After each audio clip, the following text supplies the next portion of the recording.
এমন একজন নবী দুনিয়াতে আসছে যার মাধ্যমে রোমান সাম্রাজ্য পৃথিবী থেকে নিশ্চিহ্ন হয়ে যাবে।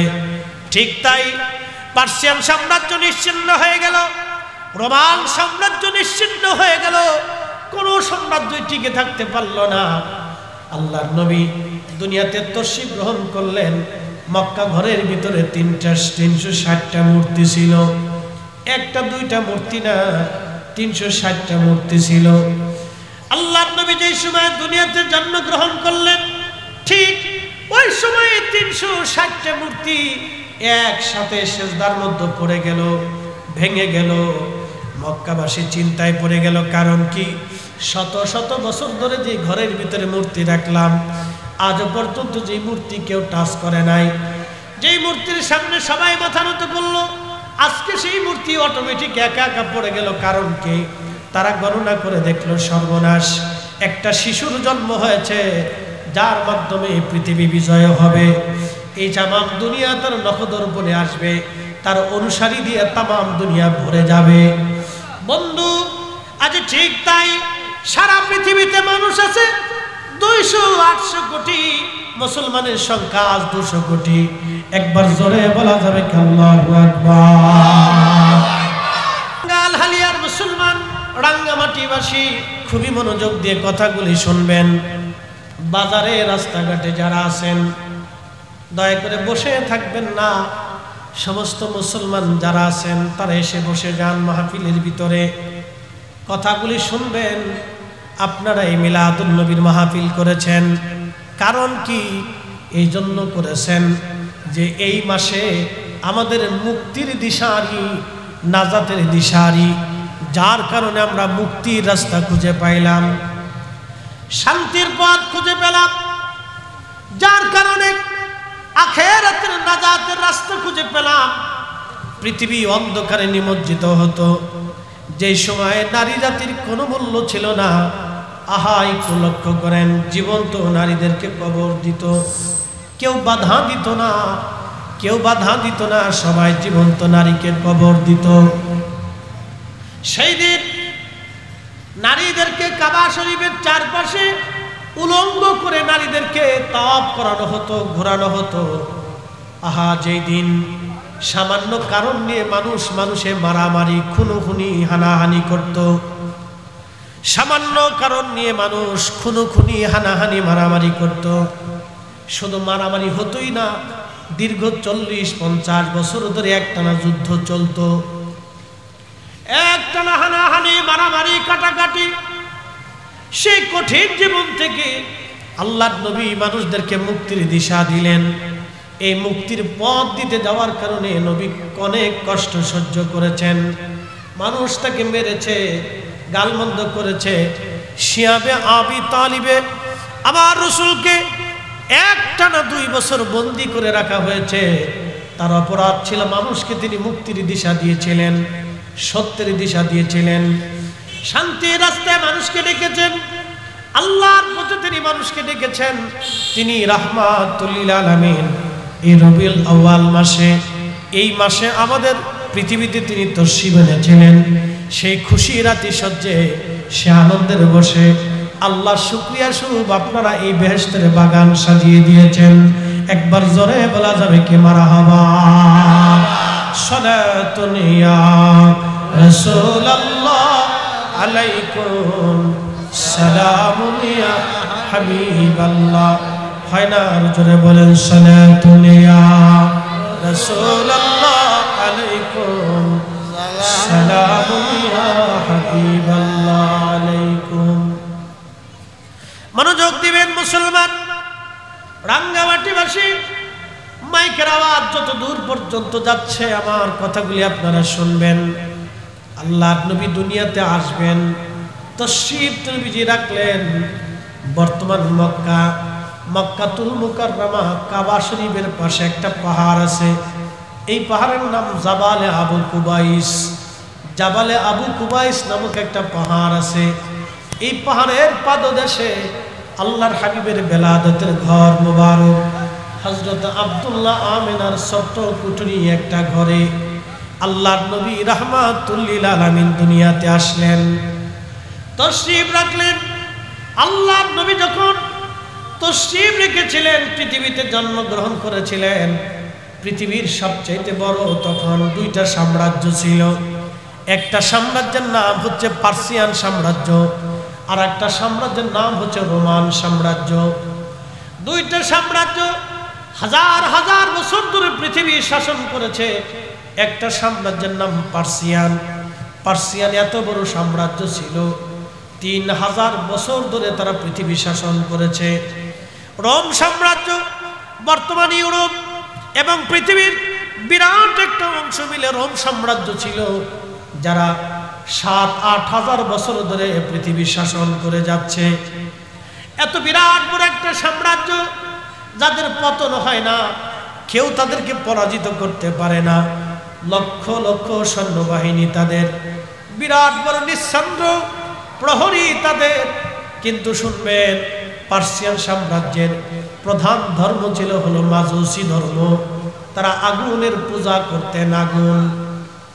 পার্সিয়ান সাম্রাজ্য বর্তমান ইরান, ইরানকে কেন্দ্র করে একটা বিরাট বড় সাম্রাজ্য ছিল।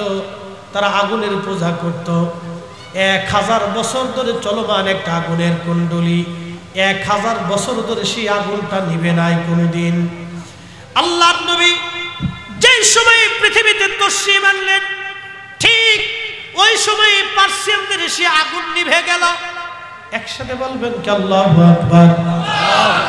আগুন নিভে গেল, পার্সিয়ানরা বসে গেল, তাদের ধর্মগুরুরা বসে গেল, দার্শনিকরা বসে গেল, গণক যারা ছিল তারা বসে গেল। কি ব্যাপার, 1000 বছর ধরে যে আগুন নিভে না, সে আগুন হঠাৎ করে নিভে গেল, কারণ কি? তখন তারা গণনায় বসে গেল, তারা গবেষণায় বসে গেল। গবেষণা করার পরে তারা দেখলো, হায় হায় সর্বনাশ, এই ধর্মটা পৃথিবী থেকে নিশ্চিহ্ন হয়ে যাবে। একজন নবী পৃথিবীতে আসছে, জন্মগ্রহণ করেছে আরবের মক্কায়, বনি কুরাইশ বংশের বনু হাশিমি একটা সন্তান পৃথিবীতে জন্ম নিয়েছে, যার মাধ্যমে পৃথিবীর বড় বড় সাম্রাজ্যগুলি পদানত হবে। যার আদর্শের কাছে, যার ভালোবাসার কাছে বড় বড় সাম্রাজ্যগুলি বিলীন হয়ে যাবে। পার্সিয়ান সাম্রাজ্য পৃথিবী থেকে নিশ্চিহ্ন হবে। ওইদিকে রোমান সম্রাট, বিরাট বড় সাম্রাজ্য তাদের, বিরাট বড় সিংহাসন, বিরাট বড় প্রাসাদ। হাজার হাজার বছর ধরে যে প্রাসাদ চলতেছে, হাজার হাজার বছর ধরে যে প্রাসাদ, আজ পর্যন্ত শত্রু যে প্রাসাদে ঢুকতে পারে নাই, দখল করতে পারে নাই। আল্লাহর হাবিব যেই সময় পৃথিবীতে জন্মগ্রহণ করলেন, ঠিক ওই সময় তাদের প্রাসাদগুলি ভেঙে গেল, ফাটল সৃষ্টি হয়ে গেল, মিনারা, বড় মিনারা ভেঙে জমিনে পড়ে গেল। বসে গেল তাদের গণকগণ, তাদের ধর্মগুরুগণ, সবাই চিন্তিত। ব্যাপার কি? হাজার হাজার বছর ধরে যে প্রাসাদ আজ পর্যন্ত কেউ দখল করতে পারে নাই, আজকে সেই প্রাসাদটা ভেঙে গেল, ফাটল সৃষ্টি হয়ে গেল, জায়গায় জায়গায় চূড়ায় চূড়ায় ফাটল, বড় সবচেয়ে বড় মিনারা ভেঙে পড়ে গেল। কারণ কি? কি হতে যাচ্ছে পৃথিবীতে? গবেষণা করে দেখলো, সর্বনাশ, এমন একজন নবী দুনিয়াতে আসছে, যার মাধ্যমে রোমান সাম্রাজ্য পৃথিবী থেকে নিশ্চিহ্ন হয়ে যাবে। ঠিক তাই পার্সিয়ান সাম্রাজ্য নিশ্চিহ্ন হয়ে গেল, রোমান সাম্রাজ্য নিশ্চিহ্ন হয়ে গেল, কোন সাম্রাজ্য টিকে থাকতে পারল না। আল্লাহর নবী দুনিয়াতে তশরিফ গ্রহণ করলেন। মক্কা ঘরের ভিতরে 360টা মূর্তি ছিল, একটা দুইটা মূর্তি না, 360টা মূর্তি ছিল। আল্লাহর নবী যেই সময় দুনিয়াতে জন্মগ্রহণ করলেন, ঠিক ওই সময়ে 360টা মূর্তি একসাথে সিজদার মধ্যে পড়ে গেল, ভেঙে গেল। মক্কাবাসী চিন্তায় পড়ে গেল, কারণ কি? শত শত বছর ধরে যে ঘরের ভিতরে মূর্তি রাখলাম, আজ পর্যন্ত যে মূর্তি কেউ টাচ করে নাই, যেই মূর্তির সামনে সবাই মাথা নত করলো, আজকে সেই মূর্তি অটোমেটিক একা একা পড়ে গেল। কারণ কি? তারা গণনা করে দেখলো, সর্বনাশ, একটা শিশুর জন্ম হয়েছে, যার মাধ্যমে পৃথিবী বিজয় হবে। এই তামাম দুনিয়া তার নখদর্পণে আসবে, তার অনুসারী দিয়ে তামাম দুনিয়া ভরে যাবে। বন্ধু, আজ ঠিক তাই, সারা পৃথিবীতে মানুষ আছে 200-800 কোটি, মুসলমানের সংখ্যা আজ 200 কোটি। একবার জোরে বলা যাবে কি আল্লাহু আকবার। যার আদর্শ অনুপ্রাণিত হয়ে কোটি কোটি মানুষ এই ধর্মের দীক্ষা গ্রহণ করলো। শুনে রাখবেন, আমাদের ধর্মটা কোনো উগ্রতার ধর্ম না, আমাদের ধর্মটা হলো আদর্শের ধর্ম, আমাদের ধর্মটা হচ্ছে ন্যায়ের ধর্ম, ইনসাফের ধর্ম। কিন্তু আমরা কিছু মানুষের কারণে দুর্নাম হতেই পারে, কিন্তু না, রাসূল করিম সাল্লাল্লাহু আলাইহি সাল্লাম তিনি এমন একজন নবী ছিলেন। আল্লাহু আকবার। আপনাকে বুঝাইতেছি তার জীবন। আল্লাহর নবী দুনিয়াতে আসছেন। দুনিয়াতে আসার পরে পৃথিবীতে অনেক আশ্চর্য ঘটনা ঘটলো, অনেক নিদর্শন পৃথিবী থেকে আসলো, অনেক কথা, অনেক ওয়াজ। রহমতের নবী দুনিয়াতে তশরিফ রাখার পরে ওই দেশের আগের নিয়ম ছিল, বাচ্চা জন্মগ্রহণ করার পরে তারা অন্যান্য মায়েদের কাছে বাচ্চা দিয়ে দিতেন লালন পালন করার জন্য। এটা আগের যুগে আরবের একটা নীতি ছিল। আগের যুগে আরবের একটা নীতি ছিল, বাচ্চা হওয়ার পরে তারা ধাত্রীর কাছে বাচ্চা দিয়ে দিতেন। এই ধাত্রীরা তারা দুধ পান করাইয়া বাচ্চা বড় করত, বিনিময়ে তাদেরকে পয়সা করে দেওয়া হতো। আল্লাহর নবী দুনিয়াতে তশরিফ, হালিমাতুস সাদিয়া রাদিয়াল্লাহু আনহা, রহমতের নবী, আল্লাহু আকবার, তিনি ধাত্রীমা ছিলেন। হালিমার বাড়ি বর্তমান তায়েফ। যদি কোনোদিন যান তায়েফে, চমৎকার আবহাওয়া, একটা পাহাড়ি এলাকা, পাহাড়ি জনপদ, এতই সুন্দর, এতই মনোরম তার বাতাস। গরমের দিনে যদি আপনি যান তাহলে দেখবেন অটোমেটিকভাবে আল্লাহর পক্ষ থেকে একবারে শীতল শীতল বাতাস আসতে থাকে। ওখানে কোনো গরম নাই। শীতের দিনে সেখানে বরফ বরফ পড়ে, কিন্তু গরমের দিনে অটোমেটিক বাতাস আসতে থাকে। তায়েফের আবহাওয়া সুন্দর। তায়েফ থেকে মহিলারা আসতো, মক্কা থেকে বাচ্চা কাচ্চা নিয়ে তায়েফে লালন পালন করবে। হযরত হালিমা বললেন, আমিও অর্থনৈতিকভাবে দুর্বল ছিলাম, আমার খাবারের অভাবে ক্ষীণ দুর্বল হয়ে গিয়েছিলাম। চিন্তা করলাম, যদি মক্কা থেকে একটা বাচ্চা আমি নিয়ে আসি তাহলে কিছু পয়সা করি আমি পাবো, এই পয়সাগুলি দিয়ে আমার সংসার সুন্দর মতো চলবে। স্বামীকে বললাম, স্বামী দ্রুত গতিতে চলেন, মক্কাতুল মুকাররমায় যাব, একটা বাচ্চা নিয়ে আসি। হযরত হালিমাতুস সাদিয়া রাদিয়াল্লাহু আনহা তিনি তিনার স্বামীকে নিয়ে, তার কোলের মধ্যে 1 মাসের এক বাচ্চা নিয়ে, তার ছোট্ট মেয়েটাকে নিয়ে, একটা উটের পিঠে আর একটা গাধা ছিল তার দুর্বল, খাবারের অভাবে উট এবং গাধাটাও দুর্বল হয়ে গিয়েছিল। হযরত হালিমা বললেন, আমি গাধার পিঠে চললাম, আমার স্বামী বাচ্চাদেরকে নিয়ে উটের পিঠে চললেন। দুইজনের রওনা করলাম। আমাদের উট এবং গাধাটা দুর্বল হওয়ার কারণে ধীরে ধীরে ধীরে ধীরে তারা হেঁটে হেঁটে যাচ্ছে। আর আমার আগে মহিলারা চলে গেল। আমার 3 দিন আগে তারা মক্কায় পৌঁছায় গেল। আমি যখন মক্কার দিকে ঢুকি, তার 3 দিন আগে অন্যান্য মহিলারা মক্কা থেকে বাচ্চা নিয়ে, শিশু নিয়ে তারা বের হয়ে তারা তায়েফের দিকে রওনা হয়ে গেল। সবাই 3 দিন আগে চলে গেল। আমি 3 দিন পরে মক্কায় ঢুকলাম। জিজ্ঞেস করলাম, মক্কাতে কি কারো বাচ্চা আছে? সবাই বলল, না, মক্কাতে কারো ঘরে কোনো বাচ্চা নাই, কারো ঘরে কোনো সন্তান নাই। তবে একটা সন্তান মক্কাতে আছে, তার মায়ের নাম আমেনা, বাবার নাম আব্দুল্লাহ। বাবাটা ইন্তেকাল করেছে, আহা, সে এতিম হয়ে গেছে। তার দাদা মক্কার নেতা আব্দুল মুত্তালিব, হারাম শরীফের তিনি খাদেম, মক্কাতুল মুকাররমার তিনি খাদেম। তার দাদা সন্তানটা এতিম, এতিম বলে, গরিব বলে তাকে কেউ নেই নাই। হালিমা স্বামীকে বললেন, স্বামী, গরিব সন্তান, এতিম, তার বাবা নাই, কে ভরণ পোষণ দিবে? চলো আমরা তায়েফে ফিরে চলে যাই। স্বামী আমাকে ডাক দিয়ে বলল, হালিমা, হালিমা রে, সুদূর তায়েফ থেকে আমি আসছি মক্কাতে একটা বাচ্চা নেওয়ার জন্য, ধাত্রী হওয়ার জন্য। হালিমা রে, একেবারেই শূন্য হাতে চলে যাব, তা কি করে হয়? চলো দেখি, বাচ্চাটা এতিম হতে পারে, চলো একটা বার যে বাচ্চাটার চেহারাটা দেখি, দেখতে কেমন দেখা যায়, তারপরে আমরা সিদ্ধান্ত নেব আমরা নিব কি নেব না। আজকে যারা মাহফিলে আসছেন তারা অত্যন্ত ধন্য ভাগ্যবান। আমি বুঝাইতেছি, ভাগ্য গুণে নবী পাওয়া যায়, ভাগ্য গুণে কালেমা পড়া যায়, ভাগ্য গুণে মুসলমান হওয়া যায়। খুব মনোযোগ দিবেন, আমরা ভাগ্য গুণে মুসলমান হয়েছি। হযরত হালিমা বললেন, আমি ধীরে ধীরে ধীরে ধীরে সেই বালকের বাড়ি গেলাম। জাবালে আবু কুবাইস পাহাড়ের পাদদেশে মনোরম পরিবেশে ছোট্ট কুড়ে ঘরে হযরত আমেনার ঘরে আমি ঢুকলাম। একবার জোরে বলবেন কি মারহাবা। সালাতুন ইয়া রাসূলুল্লাহ,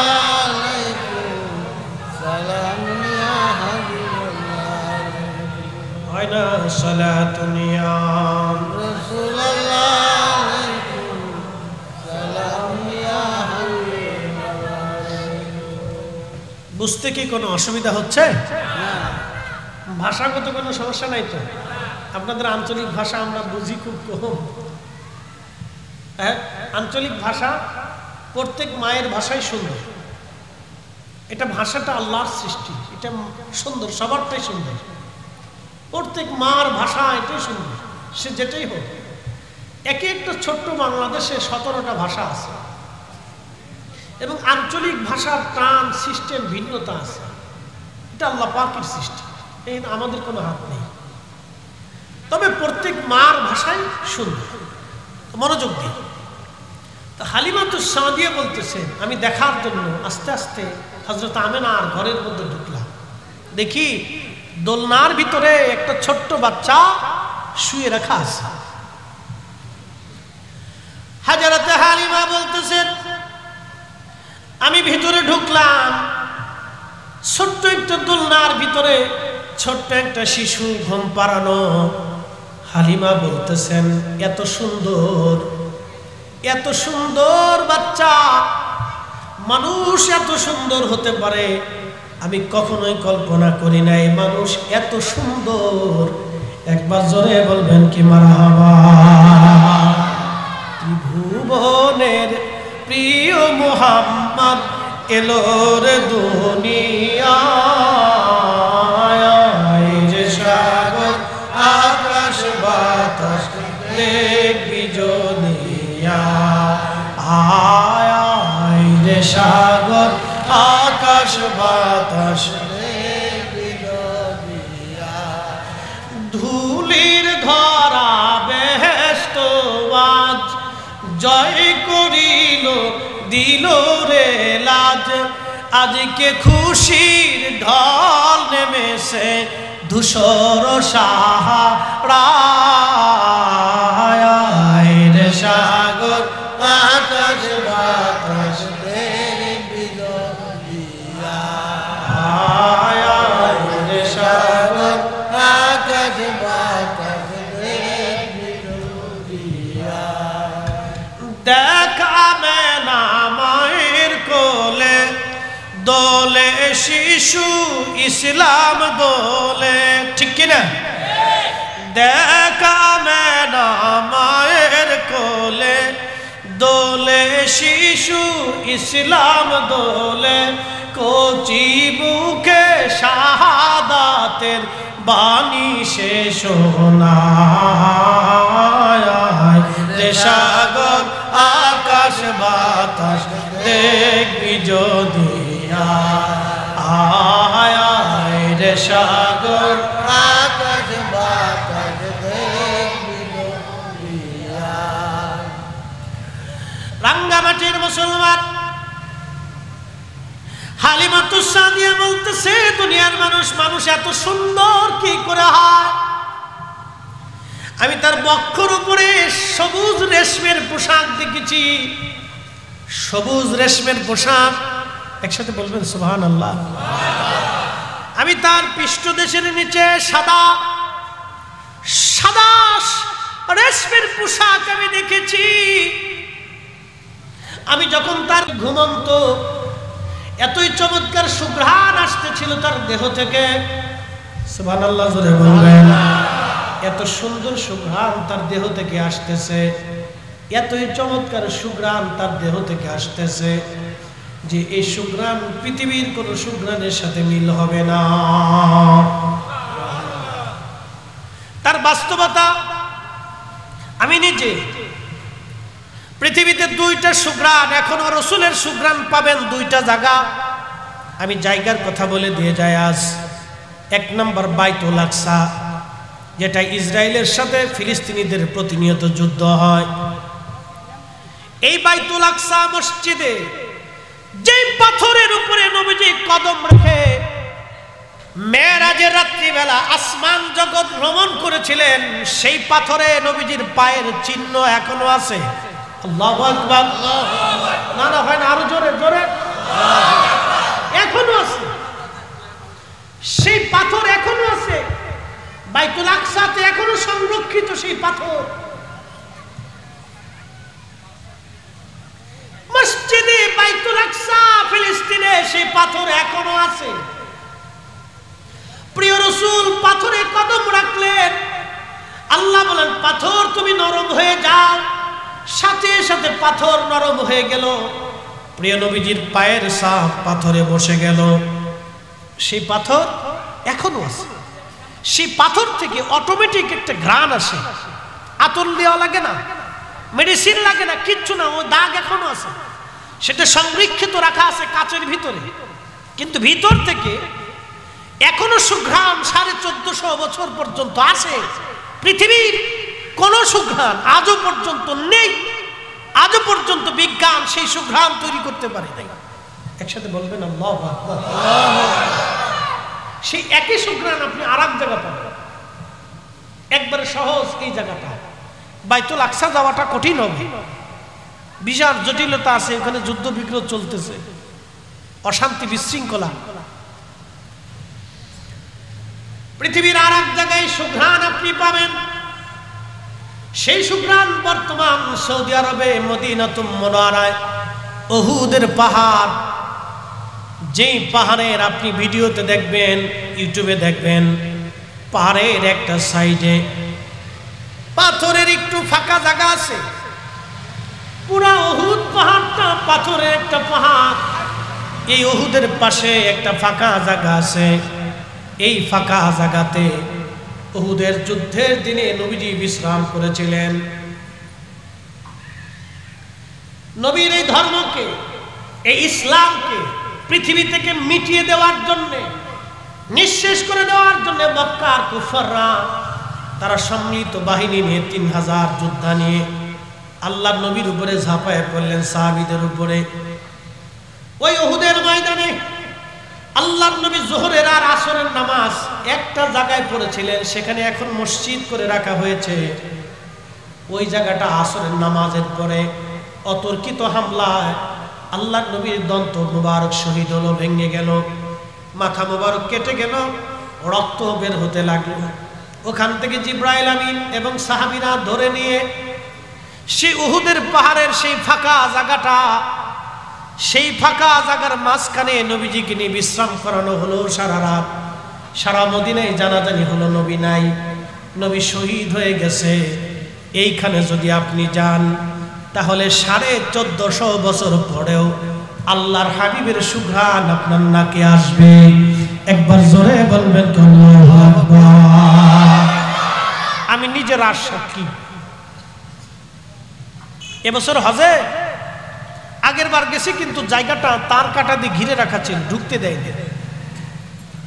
এই বছর জায়গাটা উন্মুক্ত, কিন্তু সেই পাহাড়ের ফাঁকা জায়গাটা ভিতরে যাতে মানুষ ঢুকতে না পারে এটা সিমেন্ট দিয়ে সুন্দর করে ঢেকে দিছে, কিন্তু একটা জানালার মতো একটু ফাঁকা জায়গা আছে, মানে ভিতরে আপনি ঢুকতে পারবেন না।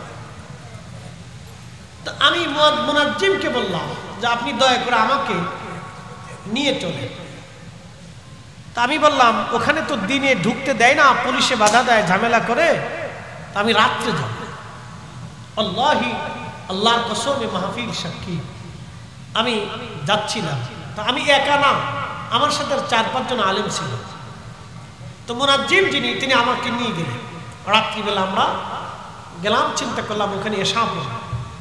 আপনি দিনে গেলে সুঘ্রাণটা পাবেন না, শুধু রাতে আসবে। একসাথে বলবেন না আল্লাহু আকবার। সবাই পাবে কিনা তাও জানি না, সবার নসিবে আছে কিনা এটাও জানি না। তো আমরা যাওয়ার পরে আল্লাহর কসম, ওইখানে পাহাড় বেয়ে বেয়ে, কোনো সিঁড়ি টিড়ি নেই, আপনাকে উঠতে হবে কষ্ট করে। পাথরের পাহাড়, যদি পা পিছলে একবার পড়ে যান তাহলে আর সর্বনাশ, অ্যাক্সিডেন্ট হয়ে যাবে। তা আমরা খুব ধীরে ধীরে উঠলাম। যেই জায়গা আল্লাহর নবী বিশ্রাম করেছিলেন উহুদের যুদ্ধের দিনে আহত অবস্থায়, ওইখানে ওঠার পরে দেখলাম একটা সুঘ্রাণ বাতাসের সাথে ভেসে ভেসে আসে। এতই চমৎকার সুঘ্রাণ বাতাসে ভেসে ভেসে আসে, ঠিক বাইতুল আকসার পাথরে মুবারকে যেখানে নবীজির পায়ের ছাপ, ওইখানের যে সুঘ্রাণ, ঠিক একই রকম সুঘ্রাণ উহুদের ওইখানে। আপনি আশ্চর্য হবেন, একই রকম সুঘ্রাণ, কোনো পরিবর্তন নাই। আসতেছে, অটোমেটিক আসে। আমরা চিন্তা করলাম, হায় ব্যাপার কি। আমি আর একটু উপরে উঠলাম। উপরে ওঠার পরে আমরা 4-5 জন মিলে সিমেন্টের যেই ফাঁকা জায়গা দিয়ে মাথা ঢুকাইলাম। আল্লাহর কসম, ও মুসলমানেরা, ওর ভিতর থেকে এতই সুঘ্রাণ আসতে লাগলো, নবীজি যেখানে বিশ্রাম করেছিলেন এত চমৎকার সুঘ্রাণ আসতে লাগলো। আমরা সবাই সেই সুঘ্রাণ নিলাম। 3 থেকে 4 ঘন্টা প্রায় আমরা ওখানে ছিলাম। এশার নামাজ ওইখানে জমাতে পড়েছি, তার সুন্নত পড়েছি, কিছু নফল নামাজ পড়েছি, মিলাদ শরীফ পড়লাম, ওইখানে বসে বসে দোয়া করলাম। দীর্ঘ সময় পর্যন্ত দোয়া করেছি। দীর্ঘ সময় সুঘ্রাণ নেওয়ার জন্য আমরা বসে রয়েছি। যত ঘন্টা বসা ছিলাম তত ঘন্টা ওখান থেকে সুঘ্রাণ আসতে লাগলো। এক আলাদা অনুভূতি। চিন্তা করলাম, 1450 বছর পর সুঘ্রাণ আসে, এটা আমাদের কারো সুঘ্রাণ না, ঠিক বাইতুল আকসার পাথরে যে সুঘ্রাণ, একই রকম সুঘ্রাণ উহুদের এই পাহাড়ের মাঝখান থেকে আসতে থাকে, যেখানে আল্লাহর নবী বিশ্রাম করেছিলেন, রক্ত মুবারক ঝরেছিল ওই জায়গা থেকে। 1450 বছর পরেও সুঘ্রাণ আসে। একবার জোরে বলবেন কি মারহাবা। এই জন্য কাজী নজরুল চমৎকার বাংলা ভাষাতে একটা কবিতা লিখছেন, আমি যদি আরব হতাম মাদিনারি পথ, সেই পথ দিয়ে হেঁটে যাইতেন নূর নবী হযরত, নূর নবী হযরত। আমি যদি আরব হতাম, আমি যদি আরব হতাম মদিনারি পথ, সেই পথ দিয়ে হেঁটে যাইতেন নূর নবী হযরত, নূর নবী হযরত। সালাতুন ইয়া রাসূলুল্লাহ আলাইকুম,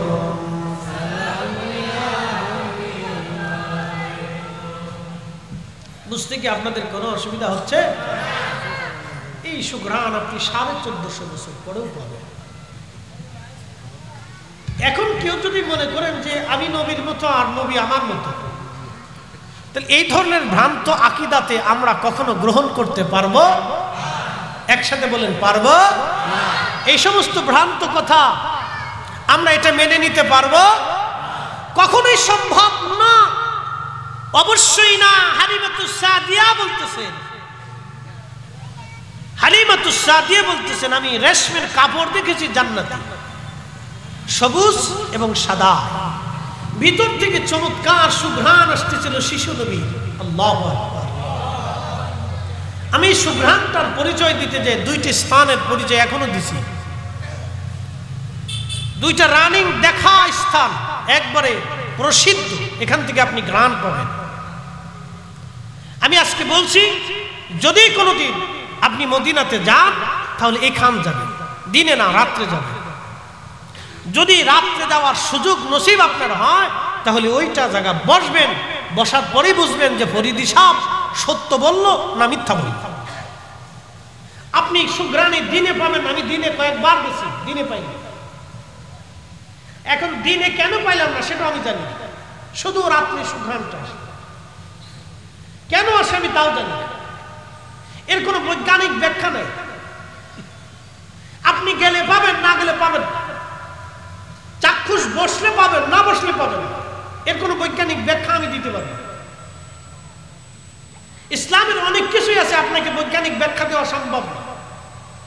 নবী চাঁদ দ্বিখণ্ডিত করছেন, বৈজ্ঞানিক কোনো ব্যাখ্যা নেই।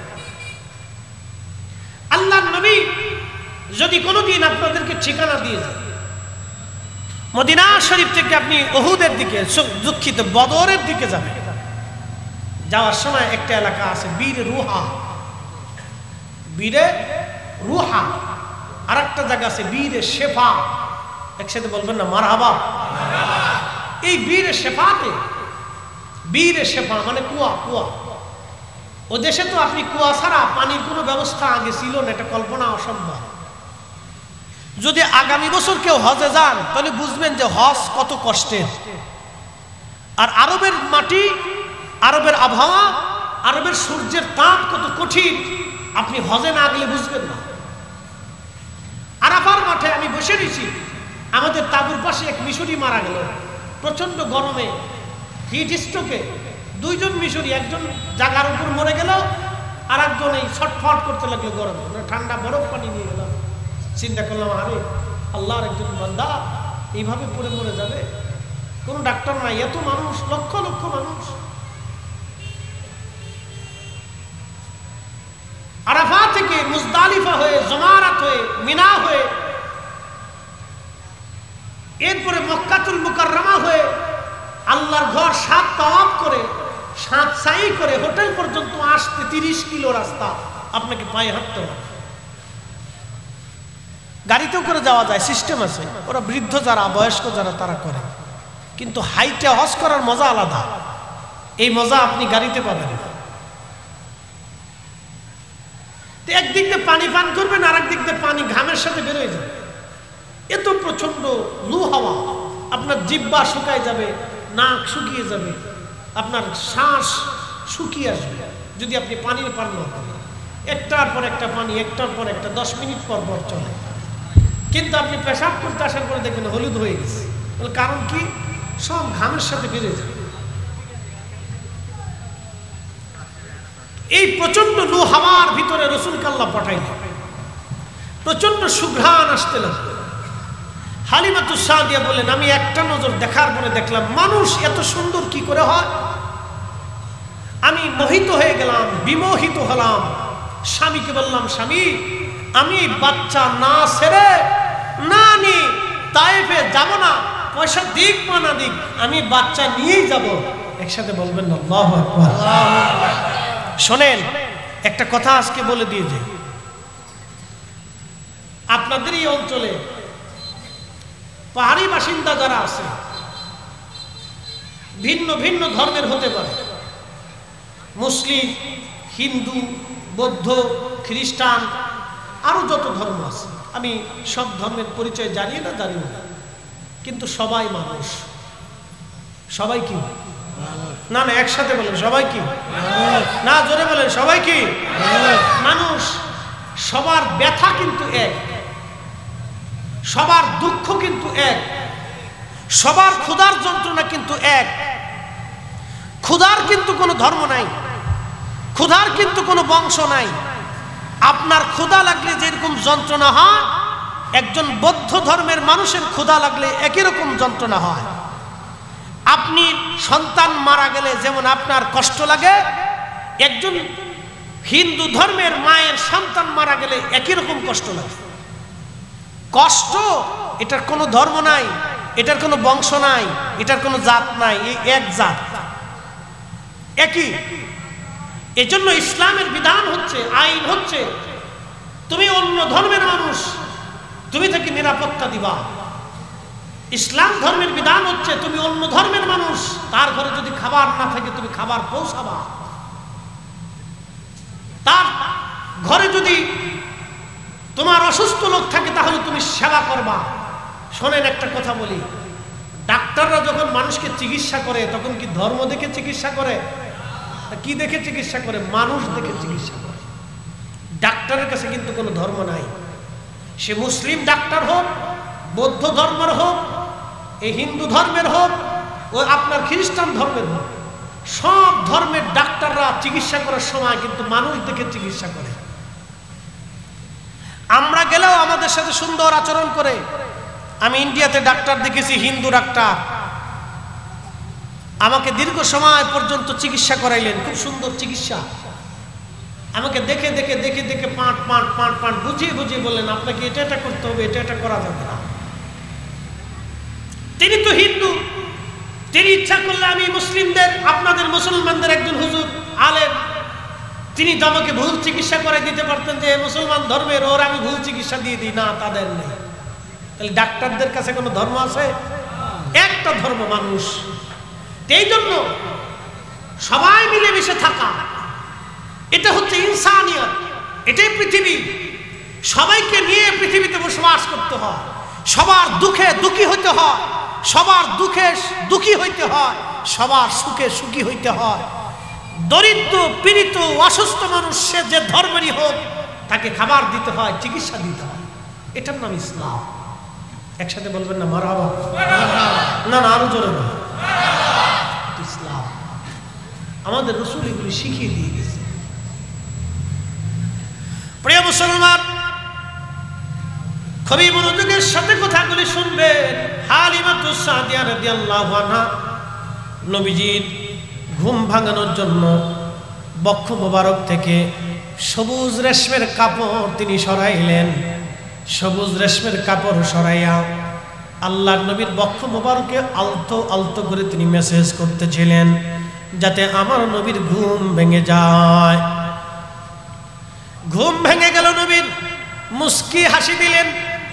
আল্লাহর নবী মুস্কি হাসি দেওয়ার পরে হালিমাতুস সাদিয়া বললেন, শিশু নবীর মুস্কি হাসি পাওয়ার পরে আমি হালিমা আরো পাগল পারা হয়ে গেলাম।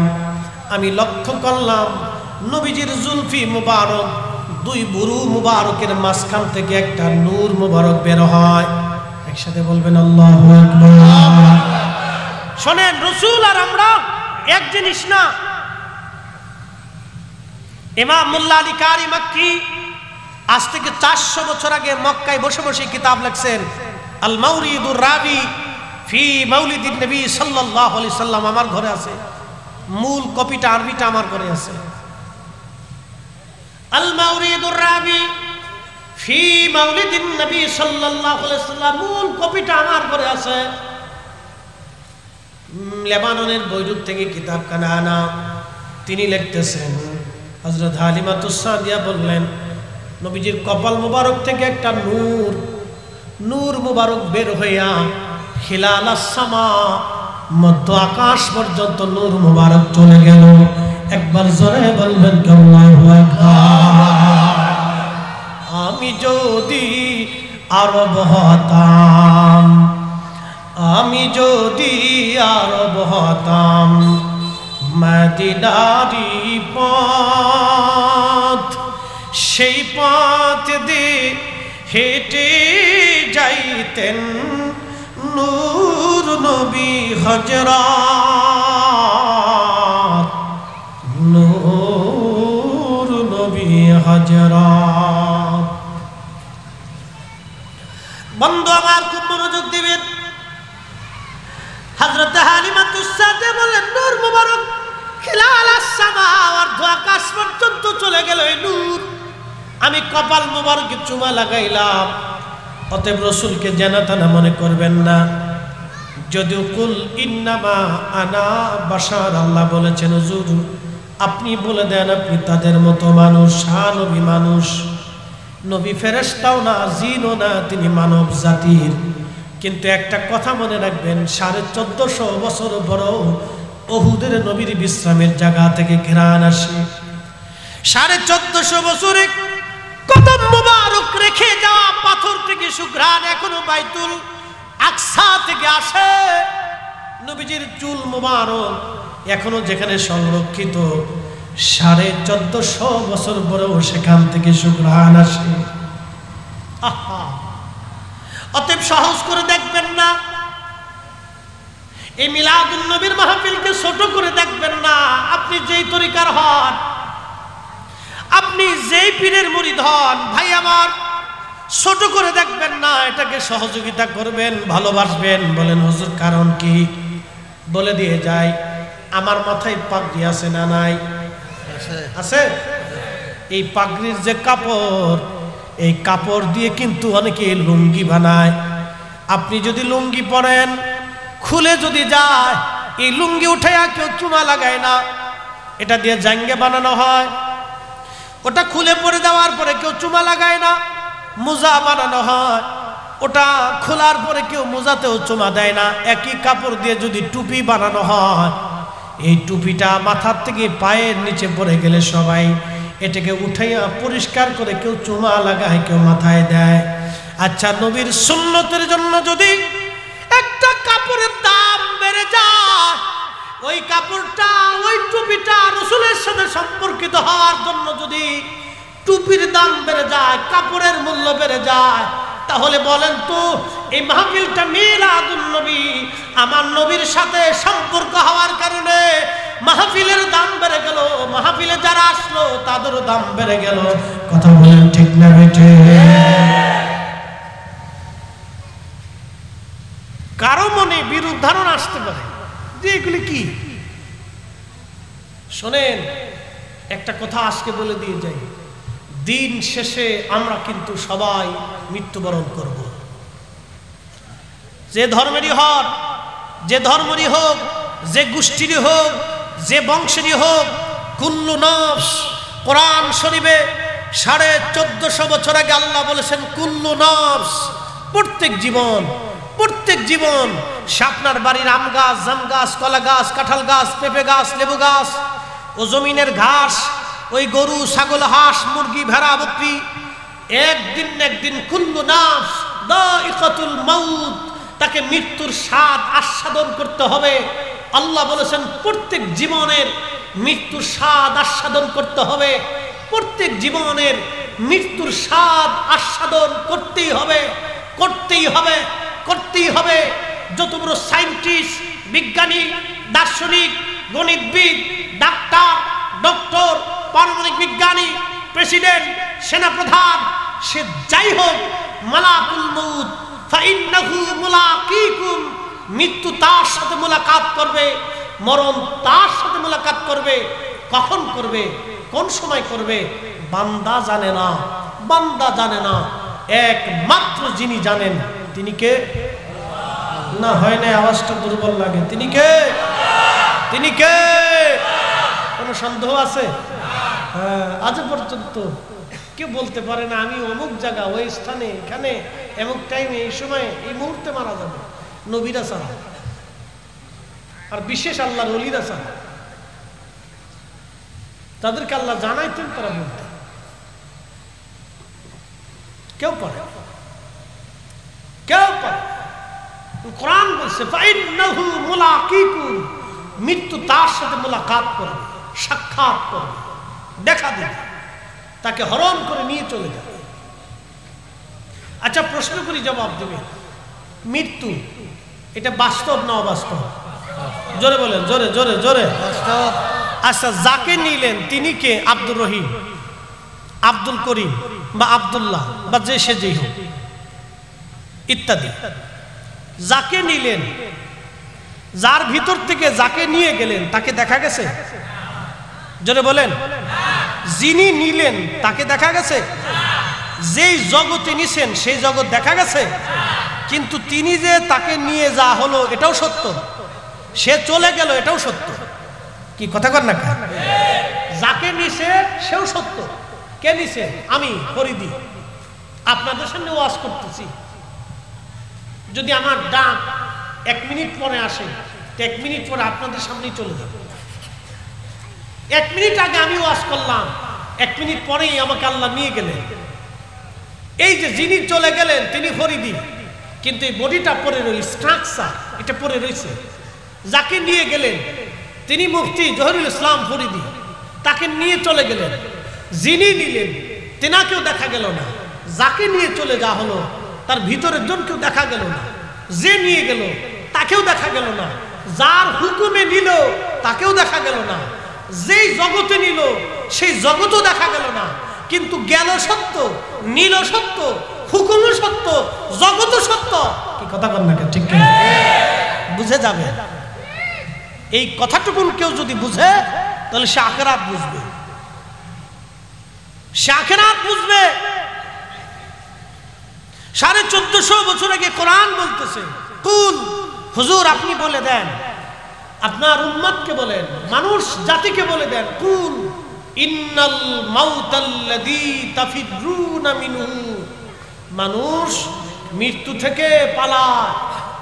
অসুস্থ হলে চিকিৎসা নেওয়ার জন্য সিঙ্গাপুরে যায়, ভারতে যায়, লন্ডন যায়, মালয়েশিয়া যায়, আমেরিকাতে যায়, বড় বড় ডাক্তার দেখাইতে যায়। আচ্ছা বলে, বাংলাদেশের ধনাঢ্য ব্যক্তি না বিরাট বড় বড় ডাক্তার দেখায় ভালো চিকিৎসা করার জন্য, দীর্ঘদিন বেঁচে থাকবে, দীর্ঘদিন থাকবে। হ্যাঁ, বেঁচে থাকার জন্য তারা কি করে? ডাক্তার দেখায়। বলেন বেঁচে থাকতে পারে? না না, একসাথে বলেন, বেঁচে থাকতে পারে? না না না, কেউ বেঁচে থাকতে পারে না। যে ডাক্তার মানুষকে চিকিৎসা দেয় সেও বেঁচে থাকতে পারে না।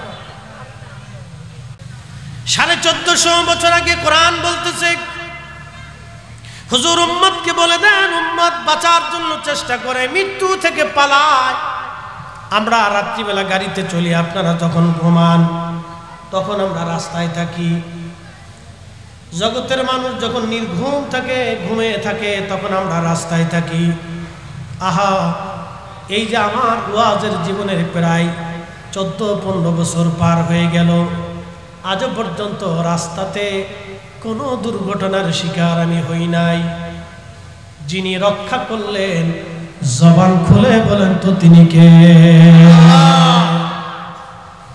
15 বছরের জীবনে আমি রাস্তার পাশে বহু লাশ পড়ে থাকতে দেখেছি, বহু মানুষের অ্যাক্সিডেন্টের মরা দেহ। আহা, মৃত্যু দেহ থেকে বিশ্রী গন্ধ আসে। আহা, কি বিকট বিশ্রী গন্ধ আসে। নিজে দেখছি রাস্তার পাশে মরে পড়ে রয়েছে, ট্রাকে পড়ে রয়েছে, বাসে পড়ে পড়ে রয়েছে, প্রাইভেট কারে পড়ে পড়ে রয়েছে, মোটর সাইকেলে পড়ে পড়ে রয়েছে। শুধু আফসোস করা ছাড়া কিছু করার থাকে না। মরার পরে বিশ্রী গন্ধ আসে, বিকট গন্ধ, মাস্ক পরেও থাকা যায় না, এমন বিশ্রী গন্ধ আসে মরার পরে। কোরআন বলতেছে, ফাইন্নাহু মুলাকিকুম, হুজুর মরণ থেকে তারা পালায়। আপনি বলে দেন, মৃত্যু থেকে তারা পালাইতে পারবে না। ওই মালাকুল মউত তার সাথে দেখা দেবে, সাক্ষাৎ করবে। সুম্মা তুরাদ্দুনা ইলা আলিমিল গায়বি ওয়াশ শাহাদাত, হুজুর আপনি বলে দেন, সে এমন এক মালিকের কাছে চলে আসবে, আল্লাহ। আল্লাহ ডাক দিয়ে বলতেছে, হুজুর আপনি বলে দেন, সে আমার কাছে আসবে, আমি তার গোপনে গোপনে সব আমি আল্লাহ জানি। ফায়ুনাব্বিউকুম বিমা কুনতুম তা'মালুন, আমি সেই দিন তারে দেখাবো সে ভালো আমল করছে না খারাপ আমল করছে। এমন জীবন করিয়া গঠন, হাসিবে তুমি কাঁদিবে ভুবন, এমন জীবন করিয়া গঠন, হাসিবে তুমি কাঁদিবে ভুবন, এমন জীবন করিও গঠন, হাসিবে তুমি কাঁদিবে ভুবন। এই জন্য দুনিয়া থেকে আমাদেরকে ভালো কাজ করে যেতে হয়। মানুষের জন্য কিছু কাজ করে যান, সমাজের জন্য কিছু কাজ করে যান। মানুষের উপকারের জন্য আপনি দুনিয়াতে আল্লাহ আপনারে পাঠাইছে, ইসলামের জন্য কিছু কাজ করে যান। এগুলি আমাদের করা দায়িত্ব। আল্লাহ কেন মানুষ বানায় পাঠাইলো?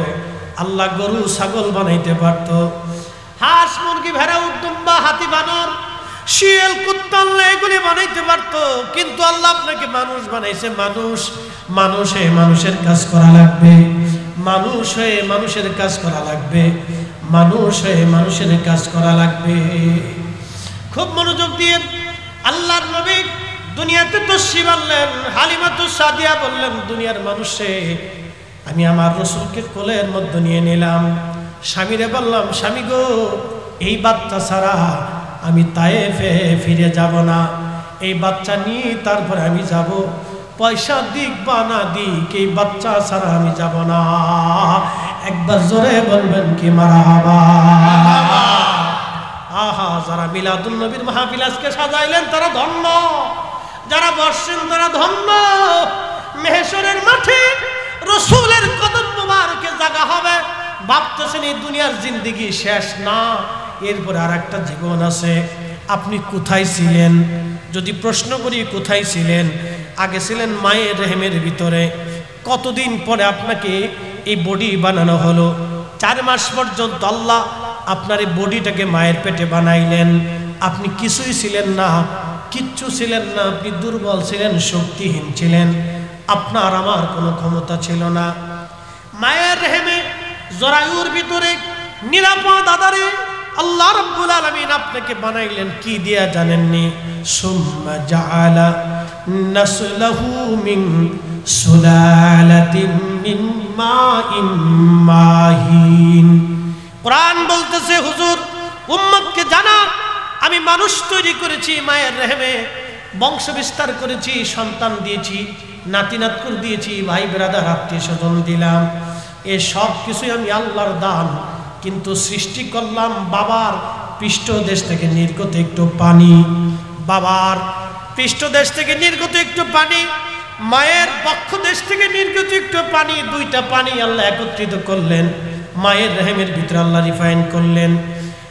4 মাস 120 দিন পর্যন্ত আল্লাহ বডি নির্মাণ করলেন, স্ট্রাকচার তৈরি হলো, বডি তৈরি করলেন আল্লাহ, মানব দেহের সুন্দর করে বানাইলেন। কোরআন বলতেছে, লাকাদ খালাকনাল ইনসানা ফি আহসানি তাকওয়িম।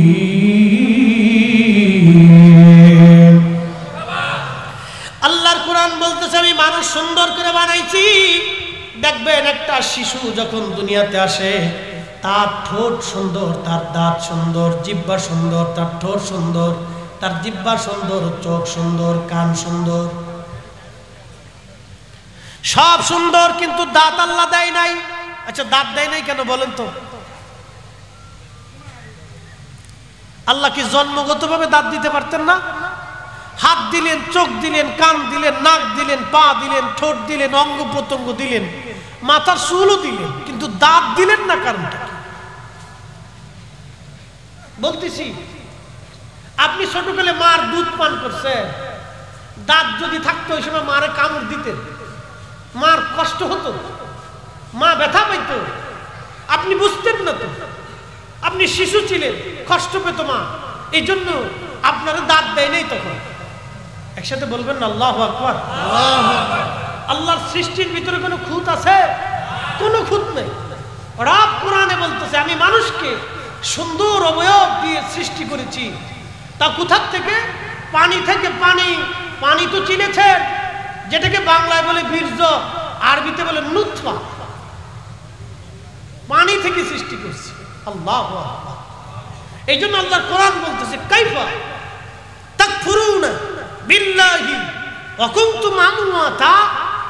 মানুষ কি করে আমাকে অস্বীকার করে?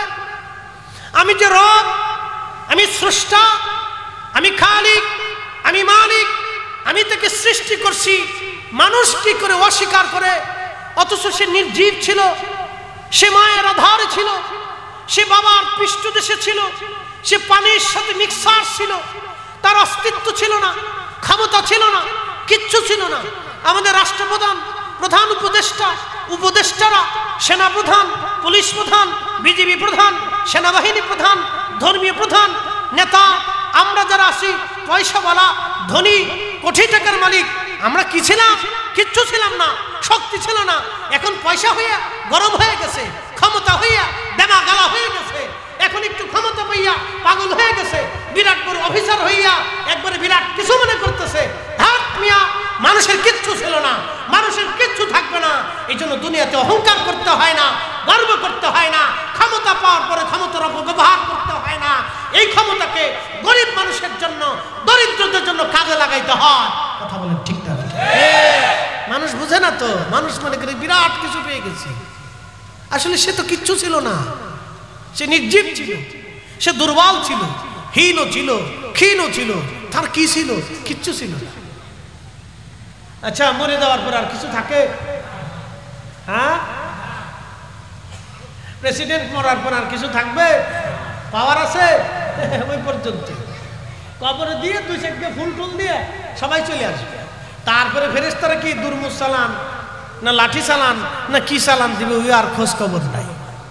তবে একটা কথা বলে দিয়ে যায়, এদেশে অনেক রাজনীতিবিদ মারা গেছে, ধনী ব্যক্তি মারা গেছে, অনেক ব্যক্তিরা মারা গেছে, কিন্তু তাদের কবরের পাশে কেউ যায় না।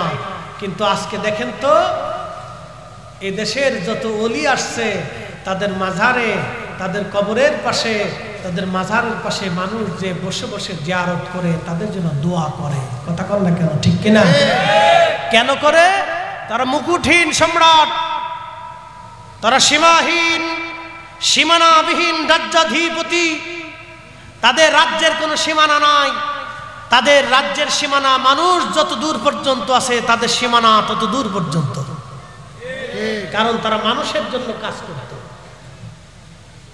মানুষের জন্য কাজ করত। আপনি মানুষের জন্য হয়ে যান, মানুষের জন্য নিবেদিত হয়ে যান। সম্পদ মানুষের চিরস্থায়ী থাকে না, ক্ষমতা চিরদিন থাকে না, কিন্তু মানুষের জন্য যদি আপনি কাজ করেন, এই চিরদিন মানুষের হৃদয়ে হৃদয়ে হৃদয়ে হৃদয়ে জায়গা হবে। অনেকে আমার কাছে একদিন মাফ করবেন, রাজনৈতিক কোনো দল আমি করি না, এক চেয়ারম্যান সাহেব এসে বলতেছে, হুজুর গত নির্বাচনে 2 কোটি টাকা খরচা করছি, চেয়ারম্যান হইতে পারি নাই, এই নির্বাচনে যাতে হইতে পারি আপনি একটু দোয়া করে দেন।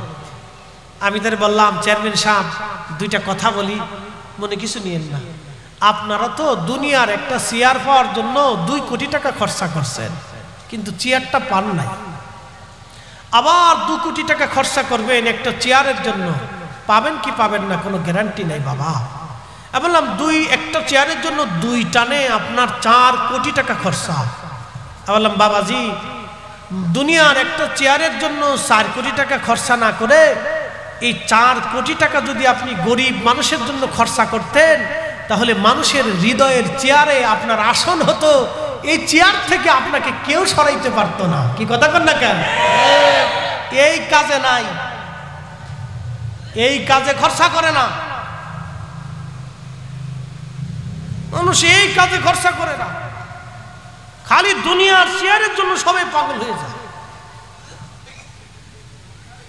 দুনিয়ার চেয়ারকে লাথি মেরে খাজা বাবা আজমিরি ভারতের জমিনে ঘুমিয়ে আছে। কি হিন্দু, কি বৌদ্ধ, কি শিখ, কি খ্রিস্টান, কি মুসলমান, সবাই ওনার মাজারে যায়, কারণ উনি মানুষের জন্য ছিলেন। কথা বলেন ঠিক কিনা? কেন যায়? শান্তির জন্য যায়। কিসের জন্য যায়? শান্তির জন্য যায়, শান্তির জন্য যায়। মানুষ শান্তি খুঁজে, শান্তি, এই জন্য মানুষের জন্য হয়ে যায়। প্রিয় উপস্থিতি, খুবই মনোযোগ দিয়ে কথা বলে শুনবেন বাবাজি। আপনাদের বুঝতে কোনো অসুবিধা হচ্ছে? হ্যাঁ, একসাথে বলি তো, আল্লাহু আকবার। আরো জোরে, আরো জোরে, জোরে জোরে জোরে। ঠিক আছে, চলবে।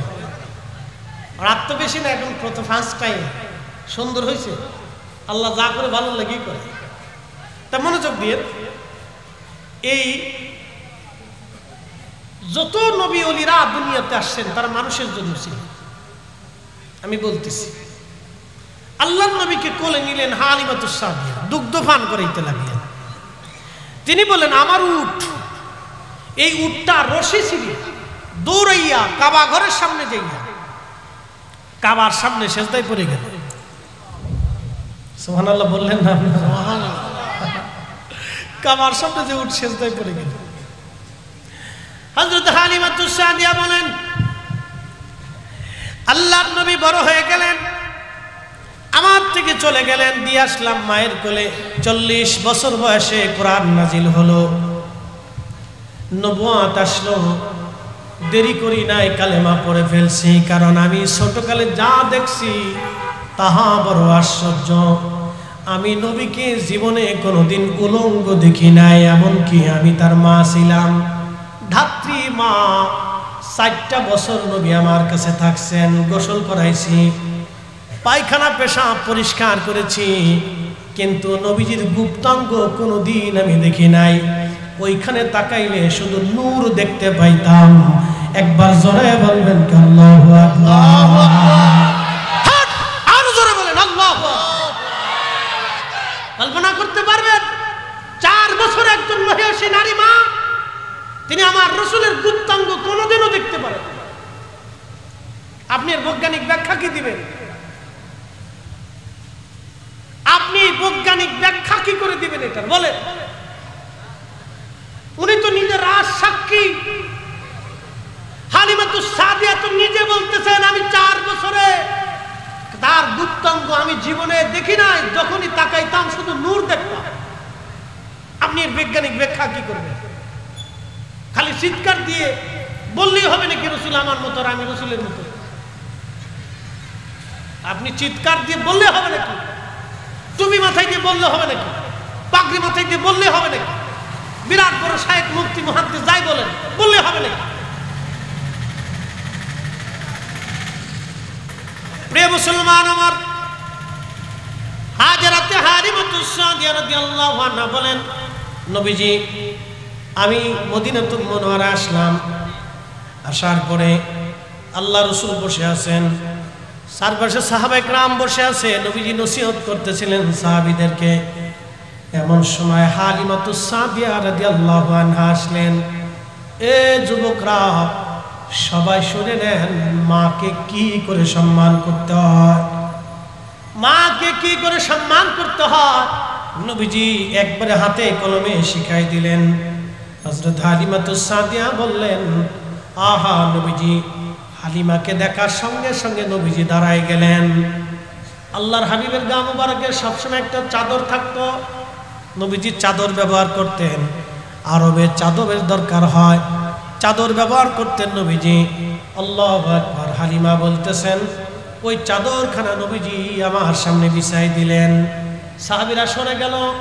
আল্লাহর নবী চাদর বিছাইলেন, হযরত হালিমা বসলেন। এরপরে আল্লাহর নবী বসলেন। একবার জোরে বলবেন কি মারহাবা? নবী জিজ্ঞেস করলেন, ইয়া রাসূলুল্লাহ, আপনি তখন কোলে দোলনার ভিতরে আমার বুকের দুধ আপনারে পান করাইছি।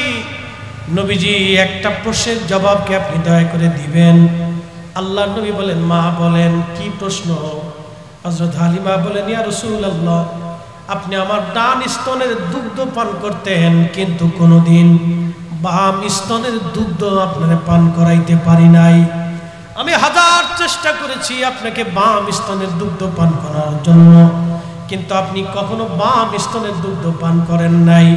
আপনি আমার ডান স্তনের দুগ্ধ পান করেছেন। মা আপনি ইয়া রাসূলুল্লাহ, আপনি দয়া করে ব্যাখ্যা দিবেননি? আল্লাহর নবী বলেন, আম্মা জান, হ্যাঁ ব্যাখ্যা দিচ্ছি আপনাকে, শুনেন। আপনি যখন আমাকে ছোট্টকালে শিশুকালে আমার দুধ পান করাইতেন গো মা, আমি জানতাম, আমি তখনই জানি আমার একটা দুধ ভাই আছে, আমার একটা দুধ ভাই আছে। আমি যদি সবটুকুন দুধ পান করি তাহলে আমার দুধ ভাইয়ের হক নষ্ট হয়ে যাবে। একসাথে বলা যাবে আল্লাহু আকবার। আমি তখনও জানি আমার ভাই আছে, আমি যদি দুধ পান সব করে ফেলে দেই আমার ভাই না খেয়ে থাকবে। ইসলাম বুঝে যাবেন আপনি, এখান থেকে দিন বুঝে যাবেন, দিন বুঝবেন ইসলাম কত সুন্দর এবং চমৎকার আল্লাহ রাসূলের দেওয়া জীবন ব্যবস্থা। আরে ক্ষমতা আসলেই খালি চুরি করার ধান্দা না, জনগণের হক মেরে খাওয়ার ধান্দা, জনগণের পয়সা মেরে খাওয়ার ধান্দা। পদ পাইলেই সরকারি অফিসার কর্মকর্তা হলেই জনগণের সম্পদ মেরে খাওয়ার ধান্দা নাকি? আল্লাহ রাসূল কি করে শিক্ষা দিচ্ছে? মা আমি তখন ছোট্ট ছিলাম, আমি জানতাম আমার একটা দুধ ভাই আছে। ওগো মা, আমি যদি সবটুকুন দুধ খেয়ে ফেলে দেই আমার দুধ ভাইয়ের কষ্ট হবে। আমি সেই দিনও আমার দুধ ভাইয়ের হক নষ্ট করি নাই, আমি হক ইনসাফ প্রতিষ্ঠিত করেছি। একসাথে জোরে বলা যাবে আল্লাহু আকবার। তৌহিদেরই মুর্শিদ আমার মুহাম্মাদের নাম, তৌহিদেরই মুর্শিদ আমার মুহাম্মাদের নাম। ওই নাম জপলি বুঝতেই পারি খুদারি কালাম মুর্শিদ মুহাম্মাদের নাম।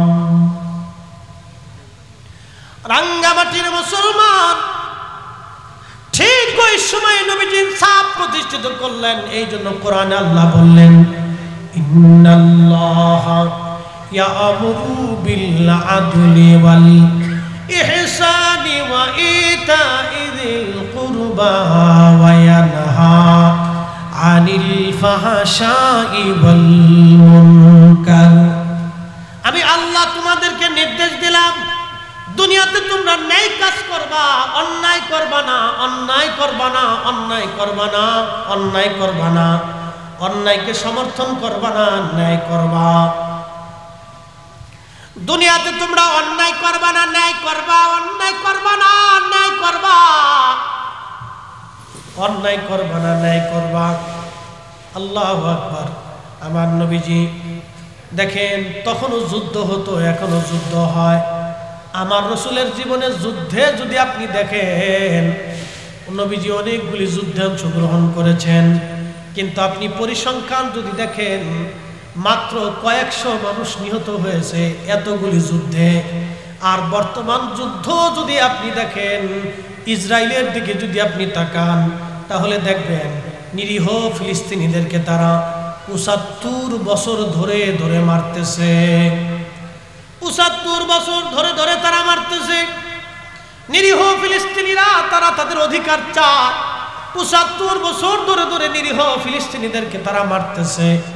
এই যুদ্ধে প্রায় ১ লক্ষ ফিলিস্তিনি তারা হত্যা করেছে, শিশুদেরকে হত্যা করেছে, এমনকি আশ্রয় কেন্দ্রগুলিতে তারা বোমা মারতেছে। আপনি যদি মায়ানমারের দিকে তাকান, লক্ষ লক্ষ রোহিঙ্গা মুসলমানদেরকে তারা হত্যা করলো। আহারে, ছোট ছোট বাচ্চাদেরকেও তারা হত্যা করলো, নারীদেরকেও তারা হত্যা করলো। বাবা, পৃথিবীর যেখানেই হত্যা হোক, এটার বিরোধিতা আমরা করি। কোনো মানুষের মৃত্যু আমাদের কাম্য না। একটা কথা মনে রাখবেন, স্বজন হারা ব্যথা সবার জন্য একরকম। মুসলমান মারা গেলে যেমন, মায়ের সন্তান মারা গেলে যেমন মার ব্যথা লাগে, মুসলমানের মার ব্যথা যেমন হিন্দুর মায়ের ব্যথা তেমন, মুসলমানের মায়ের ব্যথা যেমন বৌদ্ধ ধর্মের মায়ের ব্যথা একই রকম। সবার ব্যথা একই রকম। আজান হচ্ছে, 1 মিনিট, আজান হচ্ছে।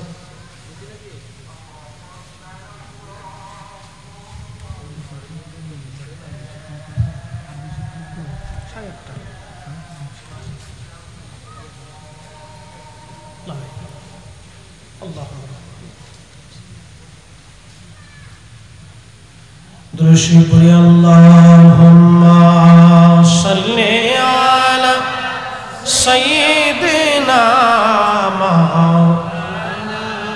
মুহাম্মাদ ওয়া আলা আলি সাইয়্যিদিনা।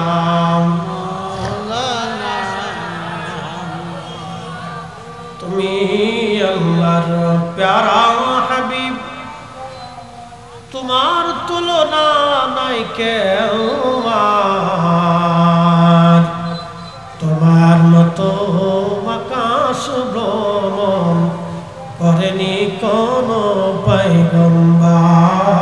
আল্লাহুম্মা সাল্লি আলা মাওলানা মুহাম্মদ ওয়া আলা আলি সাইয়্যিদিনা মাওলানা মুহাম্মদ। একটা কথা মনে রাখবেন, আজান হচ্ছে, জামাতের পরে আমরা সময় মতো ছেড়ে দিয়ে দিব। এদিক পাশে বসি, আচ্ছা, এক মিনিট।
বসেন বসেন বসেন।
দৃশ্যে পড়ে আল্লাহুম্মা সাল্লি আলা সাইয়্যিদিনা মাওলানা মুহাম্মদ ওয়া আলা আলি সাইয়্যিদিনা মাওলানা মুহাম্মদ।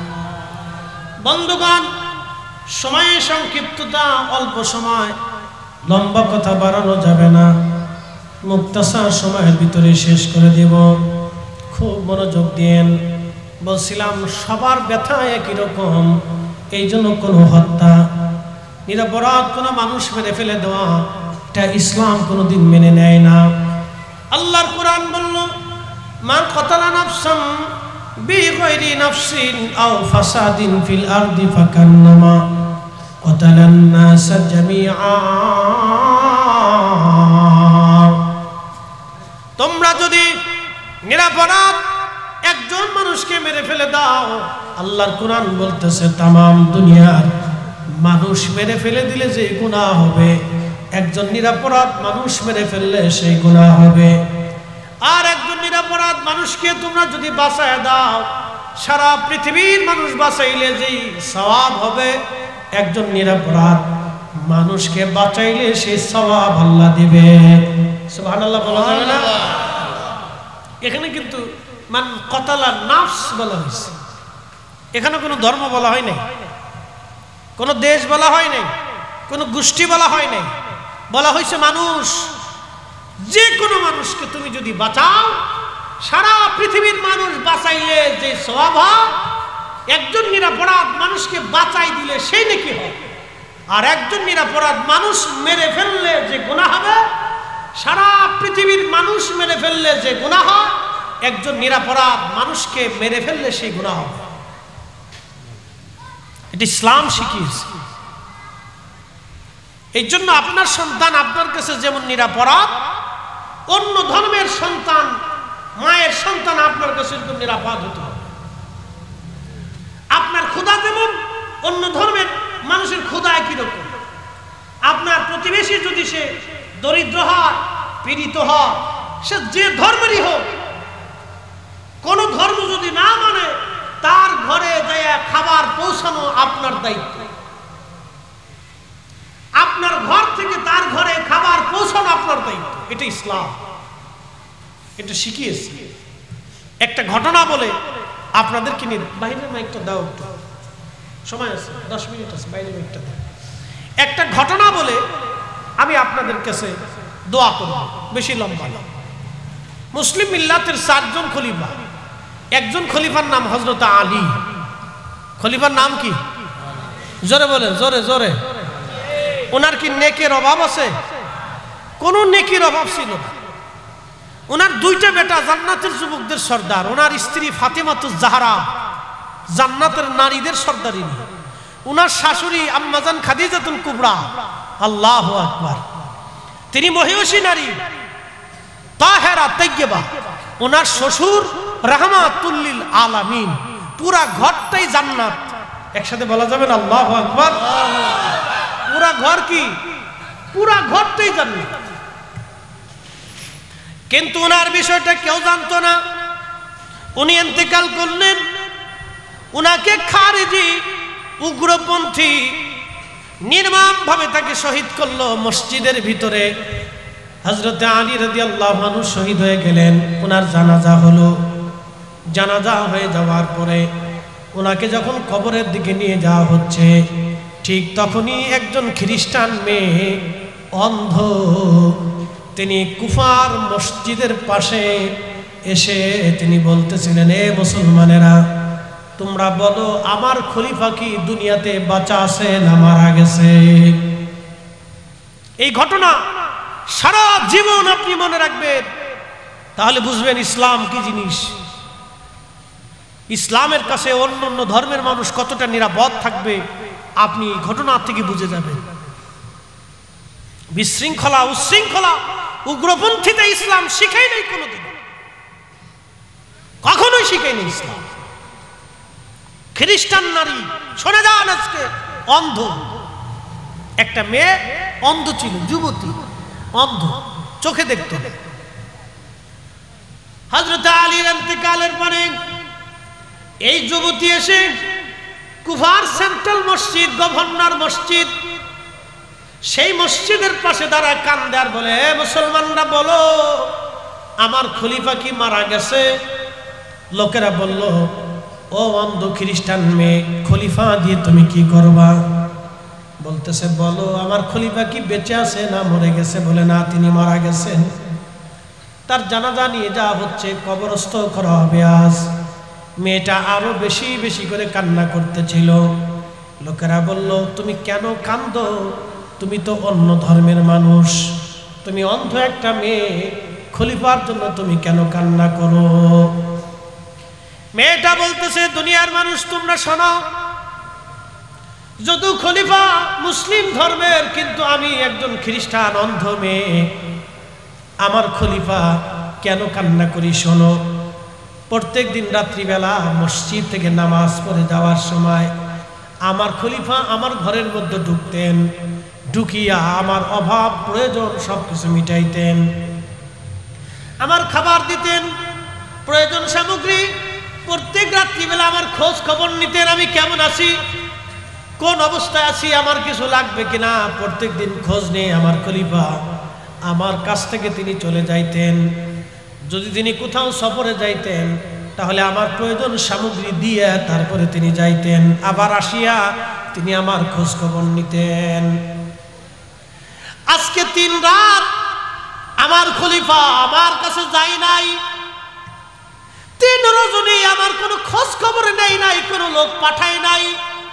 তখন আমি বুঝতে পারছি আমি অন্ধ, আজও পর্যন্ত খলিফা আমার খবর না নিয়ে রাখেন নাই, কিন্তু আজকে 3 রাত কেন তিনি আমার খোঁজ নিলেন না? মনে হয় খলিফা দুনিয়াতে নাই, অবশ্যই খলিফা মারা গেছে। সেই জন্য আমি মসজিদে দৌড়ে আসছি। সত্যি এসে দেখলাম আজকে 3 দিন খলিফা অসুস্থ ছিলেন, আহত ছিলেন, আজকে তিনি মারা গেছেন। বুঝতে পারছি আমার খলিফা নাই। একটু চিন্তা করেন, একজন খ্রিস্টান মেয়ে একজন মুসলিম মিল্লাতের এত বড় খলিফার কাছে তিনি নিরাপদ, নিরাপদ, নিরাপদ। এইভাবে মুসলমান আমিররা অন্য ধর্মের মানুষের খোঁজ খবর নিছে। একবার জোরে বলবেন আল্লাহু আকবার। এই আদর্শ যদি আমাদের আমির ওমরাদের থাকতো, এই আদর্শ যদি আমাদের সবার ভিতরে থাকতো মুসলমানদের, তাহলে মুসলমানরা স্বর্ণের আসনে থাকতো। আজকে স্বর্ণের আসনে আজকে অধিষ্ঠিত থাকতো। সবাই খালি ক্ষমতা লোভী আর দুনিয়া লোভী। সবাই খালি চিন্তা করে চেয়ার একবার যদি পাইতে পারি তো কেমনে পকেট কাটা, খালি পকেট কাটার ধান্দা। সবার চিন্তা খালি পকেট কাটবো, মানুষের হক মেরে মেরে দিব। শুধু এই চিন্তা আজ মুসলমানদের ভিতরে। একজন খোলাফায়ে রাশিদ, আল্লাহ রসুলের হাতে করা সাহাবী, তার চরিত্র আপনি দেখলে আশ্চর্য হবেন। তিনি প্রত্যেকটা রাত একজন খ্রিস্টান মেয়ের খোঁজ খবর নিয়া তারপরে তিনি বাড়ি যাইতেন, কারণ মেয়েটা অন্ধ, চোখে দেখতো না। কিয়ামতের ময়দানে যাতে এই মেয়েটা আল্লাহর দরবারে বিচার দিতে না পারে যে খলিফা আমার খোঁজ খবর নেন নাই, আমার প্রয়োজন পুরান নাই, অন্ধ ভাতা তার জন্য নির্ধারণ করা হলো। এই যে আজকে আপনারা দেখেন বয়স্ক ভাতা, অন্ধ ভাতা, যুদ্ধাহত ভাতা, এই ভাতা আজকের না, এই ভাতা খোলাফায়ে রাশিদিন চালু করে দিয়ে গেছে। একবার জোরে বলবেন কি মারহাবা। এটা ইসলাম চালু করছে, ইসলামের আগে কেউ কল্পনাও করে নাই। এই যে বয়স্ক ভাতা, এই যে বৃদ্ধ ভাতা, অন্ধ ভাতা, এগুলি খোলাফায়ে রাশিদ চালু করে দিয়ে গেছে। হযরত ওমর চালু করেছে, আবু বকর চালু করছে বয়স্কদের ভাতা দেওয়ার জন্য, অন্ধদের ভাতা দেওয়ার জন্য, যুদ্ধাহতদের ভাতা দেওয়ার জন্য। এগুলি খোলাফায়ে রাশিদিন চালু করে দিয়ে গেছে। এর আগে পৃথিবীতে কোনো রাজা বাদশা এগুলি দেন নাই, এগুলি তারা চালু করে গেছে। এটা হলো ইসলাম। সেই নবী এই রবিউল আউয়াল মাসে আমাদের মাঝে আসছে। আপনারা খুশি না বেজার? এই আস্তে বলেন কেন, জোরে বলেন। খুশি নি? খুশি? বলেন এই মাহফিল কি চলবে না বন্ধ হবে?